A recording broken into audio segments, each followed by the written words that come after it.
So almost 3 years have passed. Light is welcomed by a bunch of beautiful maids accompanied by May.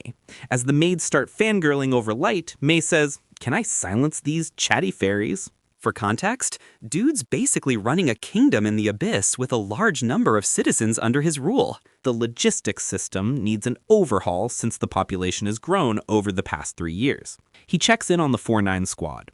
Our Yuki's out mapping the forest around Naraku, which is crawling with monsters, but she's a genius tamer, so it's fine. Then there's Ellie, who's deep into developing new magic for Light's plans. Nazuna's doing her usual patrols, and while she's great at close combat, she's kind of a chaotic mood machine. Light thinks that makes her perfect for the job. Nazuna's doing her patrol, getting praised left and right, and she's loving it. Then, the fairy maids ask her to check out a super secret area that's apparently too dangerous to approach. She's confused but intrigued. She bumps into May in Light's room and gets suspicious. May says she's just cleaning, even though Light's out training. Nazuna says, "Sure, but you were rolling around on his bed and sniffing his pillow." May claims it's her special bed-making technique. May brushes it off and gives her a little reward for delivering a message from the other maids. It turns out the maids are mad that May monopolizes cleaning Light's room.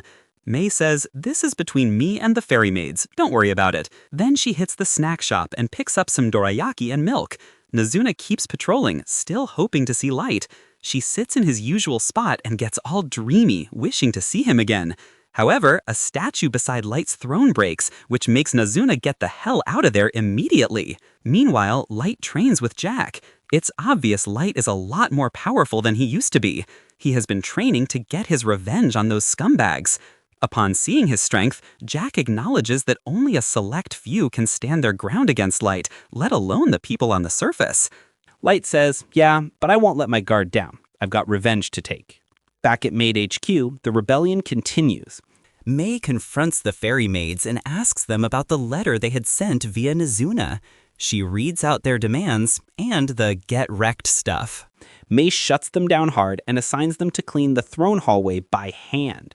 They freak out, but May says maid level 500 comes from effort. Nazuna runs into Ellie and they start bickering. Ellie calls her dumb, Nazuna insists she's not, and they argue over multiplication tables. It's peak low-level banter. Then they start bragging about who's closer to Light. Ellie had tea with him, wants dinner next, and maybe even a sleepover. Nazuna's jealous and wants to share a tea with Light. Ellie says Nazuna's too childish to understand real jealousy. Nazuna offers to help Ellie in close combat since she's bad at it. And Ellie replies, "Fine, I'll ask if I need help." The maids are still salty. They complain about May hogging Light's room and fantasize about sniffing his stuff. One wants to lick his fork, another calls her a perv but admits she'd do the same. Then someone drops the bomb. May was alone with Light for 3 months before our Yuki was summoned, just the two of them in a monster-filled dungeon. The jealousy hits hard. They start chanting curses and wish May would explode. Then May shows up. She heard everything. The maids panic. May says Light spent those 3 months reading and training, not doing anything weird. She admits her earlier punishment might have been harsh, but now she's doubling it. They have to clean the throne room too. The maids freak out again, but May says, "You had time to curse me, so you have time to clean." Nazuna finishes her patrol and feels proud even though she didn't get to see Light. She dreams of blowing up the surface world if she ever gets permission.